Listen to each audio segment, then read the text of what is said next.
दो रिक्वेस्ट है। अमित भैया ने भी बोला अगर आप वीडियो ऑन कर सकते हैं तो अच्छा लगता है, आमने सामने चेहरा देख पाए। और दूसरी रिक्वेस्ट है कि अगर आपके पास बाइबल है तो आज बाइबल जरूर साथ में रखें, कुछ रेफरेंसेज हैं, आपको अच्छा लगेगा उन्हें नोट करके। आइए एक छोटी सी दुआ करेंगे। प्रभु जी धन्यवाद देते हैं इस अच्छे समय के लिए जब आपने हमें मौका दिया कि हम आपके सामने आ सकें, आपसे बात कर सकें। इस समय जो वचन की जिम्मेदारी दी है पिताजी, उन्हें दीजिए। मेरे से मुंह से निकलने वाले शब्द और मेरे मन से उठने वाले हर ख्याल आपके सामने मंजूर हो। यहाँ बैठे हर एक शख्स को सुनने के कान और ग्रहण करने का मन दीजिए। जो सीखे प्रभु जी वो आपकी ओर से हो, यहाँ से निकल के दुनिया में बांटने वाले हो सके। सारी चीजें आपके हाथ में रख के खुदावंद यीशु मसीह के नाम से मांगते हैं, आमीन। एक छोटे से क्वेश्चन से शुरू करना चाहता हूँ, एक छोटी सी बात से आपसे शुरू करना चाहता हूँ। यहाँ पे कितने लोग हैं जो क्रिकेट देखना पसंद करते हैं? हमें तो बहुत पसंद करते हैं, और कुछ लोग होंगे और भी जो क्रिकेट देखना पसंद करते हैं। उनसे एक छोटा सा सवाल है कि सचिन तेंदुलकर ज्यादा बड़ा प्लेयर है या विराट कोहली ज्यादा बड़ा प्लेयर है? अगर कोई जवाब दे सके तो। सचिन तेंदुलकर ज्यादा बड़ा प्लेयर है या विराट कोहली ज्यादा बड़ा प्लेयर है? जो नई जनरेशन, हाँ भैया। नहीं, विराट कोहली, सचिन ज्यादा। देखिए जो नई जनरेशन वाले लोग हैं ना वो बोलेंगे विराट कोहली बड़ा है, और जो हमारी जनरेशन वाले लोग हैं जो थोड़ा पीछे की जनरेशन के, वो बोलेंगे सचिन तेंदुलकर बड़ा है। मैं इस चीज को बोलता हूं कि शायद सचिन तेंदुलकर बड़ा है, उसका एक रीजन है। उसका रीजन ये है कि 25 साल उसने क्रिकेट खेला, उसने उतार और चढ़ाव को देखा है।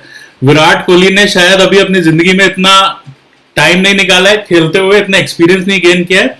अभी उसने चढ़ाव देखे हैं, शायद उतार नहीं देखे हैं। और जिंदगी के अंदर जब तक उतार और चढ़ाव दोनों से आप गुजर नहीं जाते ना, तब तक ये नहीं बता सकते कि कौन बड़ा है और कौन छोटा है। तो यही चीज हमारे मसीह विश्वास में भी है। हम अच्छे समय और बुरे समय दोनों में से गुजरते हैं, और जब अच्छे समय में गुजरते हैं तो हम विश्वासी बने रहते हैं। ये अच्छी बात है, हम लोगों का विश्वास बना रहता है। बहुत सारे लोग हैं जो भूल भी जाते हैं परमेश्वर का धन्यवाद देना, पर मैं जानता हूं यहाँ पे जो लोग बैठे हैं, जो सुन रहे हैं, उनमें ज्यादातर लोग ऐसे ही हैं जो परमेश्वर का धन्यवाद देते हैं। मगर दूसरी इंपॉर्टेंट चीज क्या है कि जब आप नीचे ढलान की ओर हो, जब आपकी जिंदगी में चीजें अच्छी नहीं हो रही हो, जब चीजें उस मुताबिक नहीं जा रही हैं जैसे आप चाहते हैं, तो उस दौरान हमें विश्वास योग्य बने रहना बहुत जरूरी है। हम परमेश्वर के विश्वास योग्य बने हुए हैं कि नहीं? आपको याद है शद्रक मेशक अबेदनगो आग के भट्टे में डाले जाने वाले थे। क्या बोला उन्होंने बोला कि हे राजा, हम तेरे देवता के आगे दंडवत नहीं करेंगे। हम जानते हैं कि हमारा परमेश्वर एक कुव्वत रखता है कि वो मुझे बचा लेगा, हमें बचा लेगा। मगर ना भी बचाए तो क्या हमारा विश्वास भी उन तीनों की तरह ऐसा है कि हम अपने परमेश्वर पर विश्वास रखते हैं? हमारी जिंदगी में विश्वास रखने का समय भी आता है और विश्वास योग्य होने का समय भी आता है। यानी कि अच्छा समय भी आता है और बुरा समय भी आता है। जरूरी यह है कि हम किस दिशा में आगे बढ़ रहे हैं। जब हम किसी नए शहर में जाते हैं ना, जब किसी नई टेरिटरी में जाते हैं, तो हमें दो चीज अगर मिल जाए तो हम उस टेरिटरी को इजीली घूम सकते हैं। पहली चीज मैप जो रास्ता दिखाती है, और दूसरा गाइड जो जगह के बारे में बताता है। मैं धन्यवाद देता हूं कि हमारे परमेश्वर ने हमें ये चीज दी है, जो हर टेरिटरी में जाते समय ये हमारा मैप है जो हमें रास्ता बताता है, और पवित्र आत्मा हमारे साथ चल के हमें गाइड करता है कि किस तरीके से हमें जिंदगी को जीना है। नई टेरिटरी में अगर आप जा रहे हैं, ऐसी टेरिटरी में आपको जाना पड़ रहा है जो उसमें आपको जाना पसंद नहीं है, आप परेशानी में हैं, तो ये आपकी मैप भी है और यही आपका गाइड भी है। तो इसको आप इस्तेमाल करते रहे। मसीह विश्वास सिर्फ अच्छी अच्छी चीजों के लिए नहीं है। मैं बहुत सारे प्रचारकों को देखता हूं, एक समय हम लोग इस ऐसे समय से गुजर रहे हैं जहां पे हीलिंग और दूसरी चीजों को बहुत ज्यादा महत्व दिया जाता है। बाइबल भी इन चीजों को महत्व देती है। मगर मैंने इस चीज को नोटिस किया कि बहुत सारे लोग इसलिए यीशु मसीह में आते हैं क्योंकि उनको शायद जॉब चाहिए, उनको शायद हीलिंग चाहिए, वो किसी परेशानी के दौर से गुजर रहे हैं, उस परेशानी से वो बाहर आना चाहते हैं, और मिरेकल्स के लिए वो परमेश्वर पे, खुदावंद यीशु मसीह पे भरोसा करते हैं। सबकी बात नहीं कर रहा हूं, पर बहुत लोग ऐसे हैं। मैं आपको बताना चाहता हूं कि अगर ऐसे लोग हैं जो मिरेकल देख के यीशु मसीह के पीछे आ रहे हैं, यीशु मसीह के पास आ रहे हैं, तो उनको जब तक वो मिरेकल्स फीड करते रहेंगे, जब तक वो मिरेकल्स उनकी जिंदगी में होते रहेंगे वो परमेश्वर के साथ रहेंगे। और जिस दिन वो परेशानी में वो समय आया जब उनको वो मिरेकल्स नहीं मिले या परमेश्वर ने कुछ डिले किया तो वो पलटने में भी समय नहीं लेंगे। हमें वो मसीह नहीं बनना है जो मिरेकल्स के पीछे दौड़ने वाला हो, हमें वो मसीह बनना है जो विश्वास के पीछे दौड़ने वाले हों, विश्वास की दौड़ दौड़ने वाले हों। आज एक बहुत इंपॉर्टेंट पैसेज है बाइबल का, कुछ लोग बोल भी सकते हैं कि नेगेटिव बात है, मगर बहुत इंपॉर्टेंट पैसेज है जो मैं आपके साथ शेयर करना चाहता हूं। अगर आपके पास बाइबल है तो बाइबल में निकाल लें, इब्रानियों की किताब उसका 11वां अध्याय और उसकी 33 से लेके 38 आयत। ये एक अंश है बाइबल का, एक पैसेज है जिसमें हम लोग आज ज्यादातर समय बिताएंगे। तो अगर आपके पास बाइबल है तो इसको निकाल लें। यहां 2 तरह की चीजें बताई गई हैं। एक तो अच्छा समय जब आपका होता है, मैंने आपको बताया अच्छे समय में विश्वासी और बुरे समय में विश्वास योग्य बने रहना जरूरी है। और ये पैसेज वो कंप्लीट पैसेज है जब आपको ये अच्छे और बुरे का ज्ञान देता है। इब्रानियों की किताब 11वां अध्याय और उसकी 33वीं आयत से मैं पढ़ रहा हूं। यहां ऐसे लिखा है, इन्होंने विश्वास ही के द्वारा राज्य जीते। अब यह बात हो रही है कि अगर हम परमेश्वर पर विश्वास करते हैं, अगर हम परमेश्वर के साथ चलते हैं तो परमेश्वर हमें अच्छी अच्छी चीजें देता है, वो कुव्वत रखता है, वो दे सकता है। कई बार डिले करता है, कई बार नहीं देता है, मगर ऐसा नहीं है कि उसमें कुव्वत नहीं है, उसमें काबिलियत नहीं है। परमेश्वर हर चीज दे सकता है। तो यहां पे पहले अच्छी अच्छी चीजों की बात करते हैं। क्या मिलता है?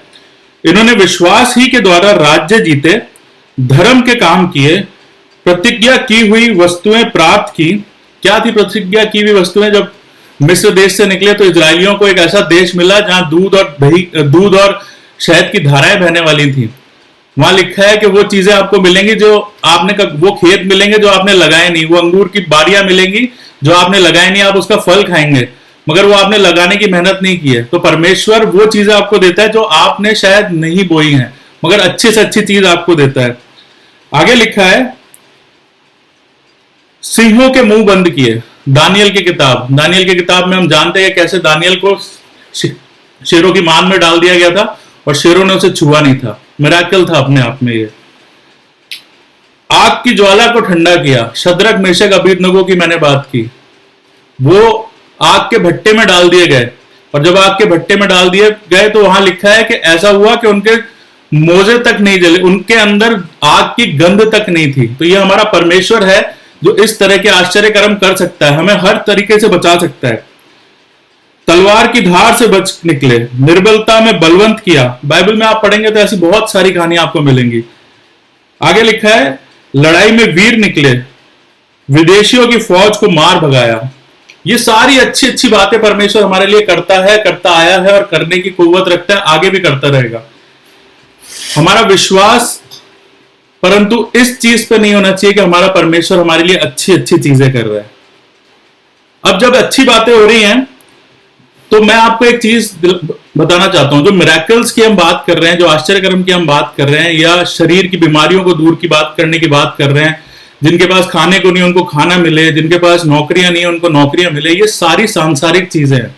और हमारा परमेश्वर सिर्फ ये नहीं चाहता कि हम संसार में अच्छे रहे, मगर वो चाहता है कि संसार के बाद भी अच्छे रहे, अच्छी जिंदगी को हम बिताएं।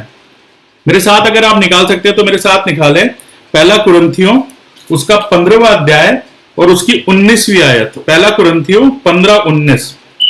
यदि हम केवल इसी जीवन में मसीह की आशा रखते हैं तो हम सब मनुष्यों से अधिक अभागे हैं। अगर हम सिर्फ सांसारिक चीजों की इच्छा रखते हैं कि परमेश्वर हमें अच्छी नौकरी दे, अच्छी गाड़ी दे, अच्छा घर दे, अच्छा खाना दे, अच्छी पत्नी दे, अच्छा जीवन दे, अगर हम सिर्फ इन सब चीजों की लालसा रखते हैं, उम्मीद रखते हैं परमेश्वर से, तो बाइबल हमें बोलती है कि हम सब मनुष्यों से अधिक अभागे हैं, क्योंकि परमेश्वर हमें सिर्फ इस दुनिया में अच्छी चीजें देने के लिए तैयार नहीं है, पर खुदावंद यीशु मसीह इस दुनिया में इसलिए आया कि इस जिंदगी के बाद जो बड़ी जिंदगी होगी, अनंत जीवन होगा, वो हमको मिल पाए। लूका 17:5 में प्रेरित कहते हैं, जो लोग थे, जो चेले थे यीशु मसीह के, उसके साथ रहा करते थे और उसकी बातों को जानते थे, हर चीज मानते थे, वो भी कह रहे हैं कि हमारा विश्वास बढ़ा। वो क्यों कह रहे हैं हमारा विश्वास बढ़ा? क्योंकि जब आप इस दुनिया में आए तो सिर्फ अच्छी अच्छी बातें नहीं होंगी, कुछ ऐसी बातें भी होंगी जो शायद हमें पसंद नहीं है, जिन दौरों से गुजरना शायद हमें पसंद नहीं होगा, ऐसी चीजें भी होंगी। और जो हमारी आज मेन आयत, मेन अंश जिससे हम पढ़ रहे हैं, उसमें एक बार हम वापस लौटे। इब्रानियों 11:33 से 38। अभी तक हमने देखा कि किस प्रकार परमेश्वर अच्छी अच्छी चीजें हमारे लिए कर सकता है, मगर जब हम 35वीं आयत के बीच से आते हैं तो यहां पर अचानक से मूड चेंज हो जाता है। पहले 35वीं आयत शुरू करते हैं, स्त्रियों ने अपने मरे हुओं को फिर जीवित पाया, मरे हुए लोग जिलाए गए। मैंने मिरेकल्स की बात की, मिरेकल्स के लिए बाइबल बताती है और कोई डिनाई नहीं करता कि मिरेकल्स होते हैं, पवित्र आत्मा के द्वारा काम किए जाते हैं, चंगाइयां होती हैं, सारी चीजें हैं, इसके लिए कोई डिनाई नहीं कर सकता, क्योंकि वचन हमें इस चीज के लिए बताता है। मगर हम जिस चीज के लिए ज्यादा इंपॉर्टेंटली बात आज करना चाहते हैं, अब उसकी बात आती है। और 35वें अध्याय के मध्य में आते ही अब मूड थोड़ा सा चेंज होने लगा है, चीजें थोड़ी सी बदलने लगी। क्या लिखा है वहां पे? 35वें अध्याय का सेकंड पार्ट पढ़ रहा हूं। कितने मार खाते खाते मर गए और छुटकारा ना चाहा। कितने ही लोग ऐसे थे जो यीशु मसीह का नाम लेने के लिए, मसीहों के लिए मेहनत करते रहे और यहां तक हुआ कि उनकी जिंदगियां चली गई, पर उन्होंने कभी ये नहीं बोला कि हमारी जिंदगी बचा ली जाए। उनका लक्ष्य एक था कि मसीह का नाम, मसीह का राज्य फैलता जाए। स्टिफनुस पहला मार्टियर, मार्टियर वर्ड जो इंग्लिश की डिक्शनरी में आता है ना, वो मार्टियर वर्ड क्रिश्चियनिटी से निकला है। मार्टियर वर्ड स्टिफनुस से पहले कभी इस्तेमाल नहीं किया गया। वो मार्टियर वर्ड जो है, शहीद जो इंग्लिश में बोला जाता है, वो सिर्फ स्टिफनुस के बाद इस्तेमाल हुआ। तो मार्टियर वर्ड जो है वो क्रिश्चियनिटी से निकलता है। स्टिफनुस को जब पथरवा किया जा रहा था और आसमान खुल गया, जब उसने यीशु मसीह को देखा तो उसने ये नहीं बोला कि मेरे को बचाओ, आप बचा सकते हो इन लोगों से। उसने अपने आप को यीशु मसीह को दे दिया। वो मरने को तैयार था, मगर उसने कभी ये नहीं बोला कि मुझे यीशु का प्रचार नहीं करना। वो चाहता तो वहां लोगों के सामने माफी मांग सकता था कि नहीं, मैं आगे से प्रचार नहीं करूंगा, पर उसने क्या ज्यादा अच्छा चुना कि मैं मर जाऊं मगर अपने काम से नहीं डिगूंगा। आगे क्या लिखा है? इसलिए कि उत्तम पुनरुत्थान के भागी हूं, उत्तम पुनरुत्थान के भागी हूं। यहां मैं आपको एक चीज बताना चाहता हूं, जब यीशु मसीह अपने पूरे जलाल में वापस आएगा ना, तो जितने भी कब्रों में लोग सो रहे हैं सारे जीवित किए जाएंगे। कोई ऐसा, हम लोग कई बार बात करते हैं कि यीशु मसीह हमें चुन ले, ऐसा कोई नहीं होगा जो कब्रों में हो और ना जलाया जाए, जलाए सारे जाएंगे। और उत्तम पुनरुत्थान की बात क्या है, उसके लिए आप मेरे साथ निकाल लें यूहन्ना की किताब, उसका 5वां अध्याय और उसकी 28वीं और 29वीं आयत। यूहन्ना 5, 28वीं और 29वीं आयत, जहां पे इस प्रकार लिखा है, उत्तम पुनरुत्थान की बात मैं कर रहा हूं। यहां पे लिखा है, इससे अचंभा मत करो, क्योंकि वह समय आता है कि जितने कब्रों में हैं वे उसका शब्द सुनकर निकल आएंगे। जितने कब्रों में, आपने अच्छा काम किया है, हमने बुरा काम किया है, हमने जैसे काम किया है, सब कब्रों से बाहर आएंगे। जिन्होंने भलाई की है वो जीवन के पुनरुत्थान के लिए जी उठेंगे। जिन्होंने अच्छे काम किए हैं उनको जीवन का पुनरुत्थान मिलेगा। कौन सा जीवन? अनंत जीवन। और जिन्होंने बुराई की है वे दंड के पुनरुत्थान के लिए जी उठेंगे। जिन्होंने बुराइयां की हैं वो अपना जजमेंट पाएंगे, न्याय पाएंगे उस दिन। तो उत्तम पुनरुत्थान की बात इब्रानियों में हमें मिलती है। इब्रानियों 11 में हम वापस लौटते हैं। यहां पे लिखा है, इसलिए कि उत्तम पुनरुत्थान के भागी हूं। उत्तम पुनरुत्थान मैंने आपको बताया, वो पुनरुत्थान जब हम कब्रों से जलाए जाएंगे तो हम लोग अनंत जीवन के वारिस हो सके। विश्वासी होना बहुत अच्छी बात है, मगर विश्वास योग्यता बहुत इंपॉर्टेंट है। जितना विश्वासी होना इंपॉर्टेंट है, अच्छे समय में बुरे समय में विश्वास योग्य। आपको अय्यूब याद है? उसने बोला कि जिससे हम अच्छाई लेते हैं उससे बुराई ना लें। हम वो लोग ना बने जो अच्छाई के पीछे दौड़े, बुराई के समय परमेश्वर को छोड़ दे। आगे लिखा है, 36वीं आयत पढ़ रहा हूं, इसमें ऐसा लिखा है, 36 वर्ष, कई एक ठट्टों में उड़ाए जाने वाले हैं। आप बाजार में निकलेंगे, लोग आपका मजाक उड़ाएंगे कि मसीह के जानने वाले हैं, ये मसीह के पीछे चलने वाले हैं। कोड़े खाने वरन बांधे जाने और कैद में पड़ने के द्वारा परखे जाने वाले। वो समय आएगा जब कोड़े भी खाने पड़ेंगे, मसीह के लिए पिटना भी पड़ेगा। आज हम एक्सटीरियर्स में जाएं, दूर दराज गांव में जाएं, उड़ीसा के अंदर अगर आप जाते हो, नॉर्थ ईस्ट में आप जाते हो, तो बहुत जगह प्रोसिक्यूशन है। जो खबरें हमारे तक छन छन के पहुंचती हैं वो उन सिटीज की है जो बड़ी सिटीज है, मगर आप ऐसी जगहों पे जाओगे जहां पे बहुत सारी जगहें ऐसी हैं जहां पे प्रोसिक्यूशन है, लोगों का सताव है, और ये सब होना लाजमी है। अंत के दिनों में ये सब होगा ही होगा, ये बाइबल हमें बताती है। 37वीं आयत में लिखा है, पथराव किए गए और चीरे गए, उनकी परीक्षा की गई, तलवार से मारे गए, वे कंगाली में और कलेश में और दुख भोगते हुए भेड़ों और बकरियों की खालें ओढ़े इधर उधर मारे मारे फिरे। मैंने आपको बताया कि शुरुआत में हमने अच्छी बातें की, मगर मसीह जीवन सिर्फ अच्छी बातों के लिए नहीं है। मसीह जीवन में परेशानियां, तकलीफ आना लाजमी है।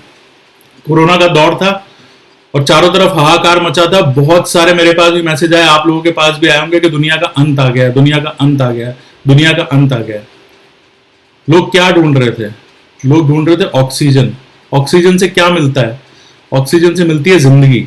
ऑक्सीजन जिंदगी को दिखाती है। प्रकाशित वाक्य 9 और 6 में लिखा है कि वो दिन आएंगे कि लोग मौत ढूंढेंगे, मौत की लालसा रखेंगे। अगर आप लोगों को यह लगा कि कोरोना की बीमारी आने से वो समय आ गया है कि जब दिनों के अंत होने वाले हैं, तो नहीं, ये शुरुआत है, अभी दिनों के अंत नहीं हुए। क्योंकि वो दिन आएंगे जब लोग मौत ढूंढ रहे होंगे, जिंदगी नहीं ढूंढ रहे होंगे, मौत ढूंढ रहे होंगे। और जंगल, 38वीं आयत में लिखा है, और जंगलों और पहाड़ों और गुफाओं में और पृथ्वी की दरारों में भटकते फिरे। हर जगह ऐसी जहां पे वो छुप सकते थे वो छुपे। क्यों? क्योंकि उनके ऊपर सताव था। वो बचना चाहते थे कि किसी तरह अपनी जिंदगी को बढ़ाएं और मसीह का कार्य कर सके। ये जो पैसेज है बाइबल का, बड़ा जबरदस्त पैसेज है, क्योंकि इसमें अच्छाइयों के बारे में बात की जा रही है कि हमारा परमेश्वर क्या दे सकता है, मगर इस चीज के बारे में बात कर रही है कि वो आपसे क्या एक्सपेक्ट करता है। अगर हम बुरे समय में पढ़ के परमेश्वर से अगर दूर हो जाएं, तो शायद हम उसके लोग नहीं कहला सकते। हमारा हक नहीं है उस चीज को कहलाए जाने का। अगर हमें अनंत जीवन में जाना है, अगर अनंत जीवन की बात हम लोग करते हैं, तो इन मुश्किल समयों के लिए हमें तैयार रहना बहुत जरूरी है। अगर हम तैयार नहीं रह सकते हैं, अगर हम तैयार नहीं हो सकते हैं, तो ये शायद हमारे लिए जिंदगी नहीं है, वो वाली अनंत जीवन की जिंदगी नहीं है। यीशु मसीह खुद एक जगह प्रार्थना कर रहे हैं। मेरे साथ निकाल लें आपको लूका की इंजील 22वां अध्याय, लूका 22, 31 और 32। क्या लिखा है यहां पे? लूका 22, 31 और 32। शमौन, हे शमौन, देख शैतान ने तुम लोगों को मांग लिया है कि गेहूं के समान फटके। गेहूं के समान फटके। गेहूं को जब फटकते हैं ना, तभी उसमें से दाने निकलते हैं।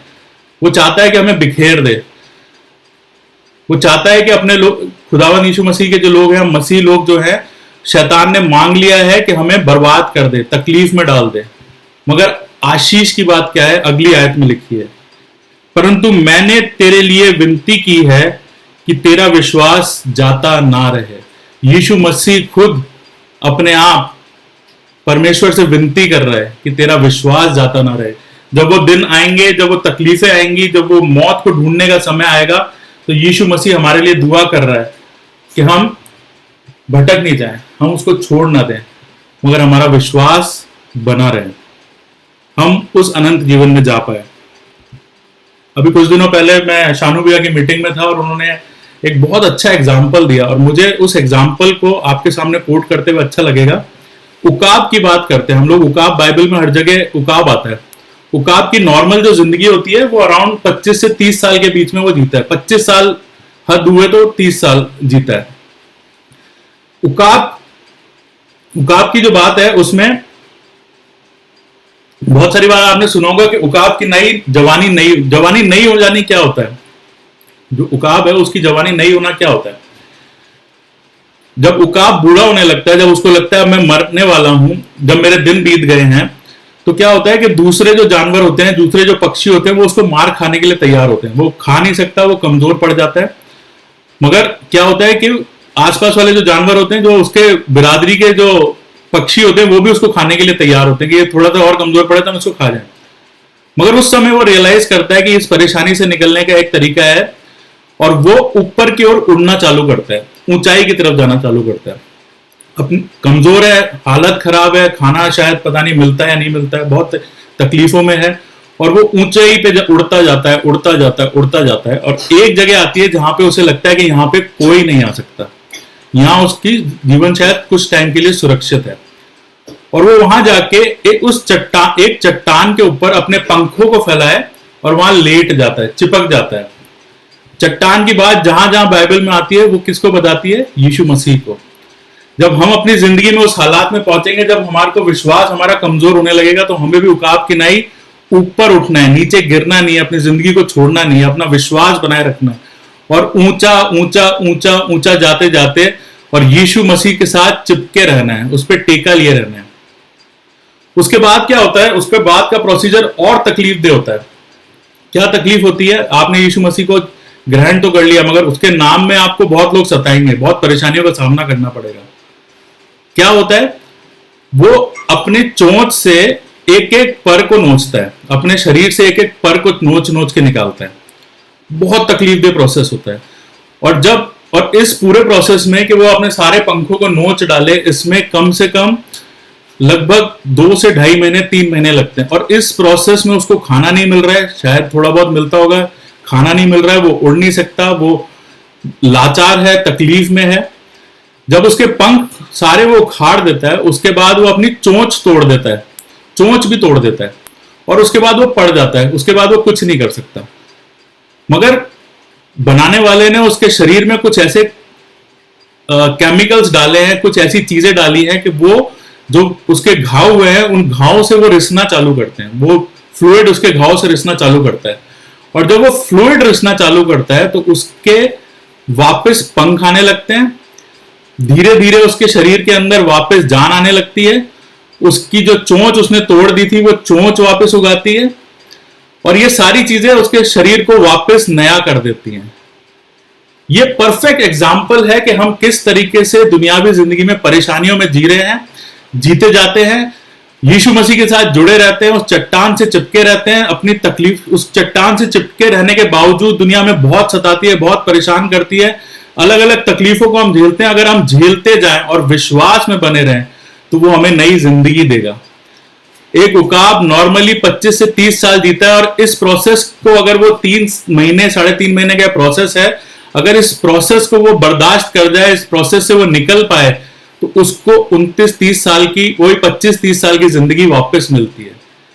पहली जिंदगी दिखाती है सांसारिक जीवन को, दूसरी जिंदगी दिखाती है अनंत जीवन को, मगर बीच में बहुत तकलीफ का समय है। जरूरी यह है कि हम अपने विश्वास में, हम अपनी तकलीफों में भी विश्वास में बने रहें। हमारी जिंदगियों में बहुत तरीके की तकलीफें आती हैं, हम उनमें भी विश्वास में बने रहें। और इसका एक बहुत अच्छा रिवॉर्ड भी है। रिवॉर्ड अगर आप पढ़ना चाहते हैं तो मेरे साथ निकालें प्रकाशित वाक्य, ये मेरी बाइबल की फेवरेट वर्स है।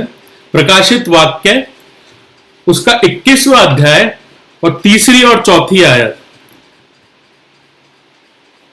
आपने लव स्टोरीज के बारे में सुना है? लव स्टोरीज देखी होंगी मूवीज में, अलग अलग लव स्टोरीज जिंदगी में भी देखी होंगी। लव स्टोरी में दोनों पार्टीज को एक दूसरे के लिए कुछ कुछ करना पड़ता है, सेक्रीफाइस भी होता है, प्यार तो होता ही है मगर सेक्रीफाइस भी होता है। यीशु मसीह हमारे लिए इस दुनिया में आया, उसने तकलीफ सही, दुख सहे, परेशानियां सही, हर तरह की परेशानी, और उसने अपना प्यार प्रूव कर दिया। अब हमारी जिम्मेदारी है कि हम जब इस प्यार को एक्सेप्ट करते हैं, इस विश्वास में बने रहते हैं, तो क्या होता है? अब हमारी बारी है कि हम उस विश्वास को निभाएं, उस तकलीफ से गुजरें। जैसे यीशु मसीह ने उस तकलीफ में हमें नहीं छोड़ दिया, हम भी उस तकलीफ में उसको ना छोड़ें, उसके साथ बने रहें। और अगर साथ बने रहते हैं तो लव स्टोरी, ज्यादातर दुनियावी लव स्टोरीज अगर आप जो कॉमिक्स में पढ़ते हैं या किताबों में पढ़ते आए हैं, उसमें हैप्पी एंडिंग नहीं है, मगर हमारी यहाँ पे हैप्पी एंडिंग है। और हैप्पी एंडिंग ये मेरी बाइबल की फेवरेट आयत है। अगर आप निकाल सकते हैं, अगर आपके पास बाइबल है तो आप जरूर निकालें। प्रकाशित वाक्य 21 और उसका 3रा और 4था वर्ष पढ़ रहा हूं। 3री वर्ष में लिखा है, फिर मैंने सिंहासन से किसी ऊंचे शब्द में यह कहते सुना, देख परमेश्वर का डेरा मनुष्यों के बीच होगा। हमारा परमेश्वर हमारे बीच में रहेगा। जब मैं यह बात बोल रहा हूं तो मेरे रोंगटे खड़े हो रहे हैं कि जिस परमेश्वर से हम मोहब्बत करते हैं, जिसके पीछे चलते हैं, उस तकलीफ से गुजरते हुए हम उस दिन तक पहुंच रहे हैं। और परमेश्वर क्या कह रहा है? अब मैं ऊपर नहीं रहूंगा, मैं तुम्हारे बीच में आके तुम्हारे बीच में रहूंगा। आगे क्या लिखा है? और वे उसके लोगों और परमेश्वर, आप उनके साथ रहेगा और उनका परमेश्वर होगा। उनके साथ रहेगा हर अच्छे समय में, हर बुरे समय में, हर तकलीफ में। वहां तकलीफ तो खैर होगी नहीं, मगर अब एंजॉयमेंट का टाइम है, अब पार्टी का टाइम है, और उस समय हमारा परमेश्वर हमारे साथ रहेगा। चौथी आयत में लिखा है, वह उनकी आंखों से आंसू पोंछ डालेगा। हम इस दुनिया में हैं और हमें पता है कि जब आंसू निकलते हैं तो दिल में कितना दर्द होता है।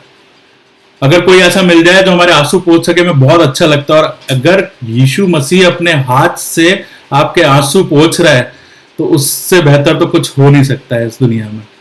यीशु मसीह आपके अपने हाथ से आपके आंसू पोंछ डालेगा। आगे लिखा है, और इसके बाद मृत्यु ना होगी। हमें सबसे बड़ा डर किस चीज का है? दुनिया में सबसे बड़ा डर किस चीज का है? मौत का। वो मौत ही नहीं होगी। मतलब जो आप एंजॉय कर रहे हैं वो एवर लास्टिंग है, आप एंजॉय करते चले जाएंगे, उसका कोई अंत नहीं है। और ना शोक होगा। हम बार बार दुनिया में किस चीज से परेशान हो जाते हैं? तकलीफ से, शोक से। वो जगह ऐसी है जहां पे कोई शोक नहीं है, कोई परेशानी नहीं है, ना विलाप, ना पीड़ा रहेगी। हमारे घर में लोग बीमार हो जाते हैं, हमें सबसे ज्यादा तकलीफ उस चीज से होती है कि वो बेचारा परेशान है, उसके तकलीफ को हम बर्दाश्त नहीं कर पाते। मगर वो जगह ऐसे होगी, ना तो हमारे अपने हमसे जुदा होंगे और ना वो किसी तकलीफ में होंगे, ना हम अब खुद तकलीफ में होंगे, ना मौत से जुदा होंगे, ना किसी और तरह की परेशानी में होंगे। मगर एक खूबसूरत जगह है जहां यीशु मसीह आपके आंसू एक बार ऐसे पहुंचेगा कि उसके बाद जिंदगी में आपको किसी तरह की तकलीफ नहीं होगी। मेरा फेवरेट वर्ड्स को मैंने बताई, एक गाना भी बहुत फेवरेट है, तेरा मीठा प्यार और भी जानूंगा जब मैं जाऊंगा आसमां, जब मैं देखूंगा तेरे चेहरे को, तब खुश होगी मेरी जान। सचमुच में उस दिन हमारी जान खुश होगी। शर्त यह है कि एक छोटा सा समय आएगा जब हमें तकलीफों से गुजरना पड़ेगा। अगर हम उस तकलीफ से गुजरते हैं तो हम उस अनंत जीवन में जाएंगे। और लव स्टोरी जो शुरू हुई थी यीशु मसीह के द्वारा, अगर हम अपना पार्ट प्ले करते हैं तो हम एक ऐसी जगह होंगी जहां हमारा हमसे मोहब्बत करने वाला, जिससे हम मोहब्बत करते हैं, वो हमारे साथ होगा, हमारे आंसुओं को पोंछेगा, हमारे दर्द को ले लेगा। अगर आपने आज तक दुनिया में लव स्टोरी पढ़ी है, सारी इनकम्प्लीट थी। अगर कोई कंप्लीट लव स्टोरी है तो वो रेवल्यूशन के इस अध्याय में जाके पूरी हो जाती है। आप सबको आज इस लव स्टोरी के साथ, इस अच्छे माहौल के साथ छोड़ रहा हूं और विनती सिर्फ ये करता हूं परमेश्वर से कि जब वो दिन आए, तकलीफ के दिन आए, तो हम अच्छे दिनों को याद करें और आने वाली अच्छाइयों को याद करें और अपने आप को परमेश्वर को सौंप दें। अच्छे समय में विश्वासी और बुरे समय में विश्वास योग्य बने रहें। सबको जय मसीह की।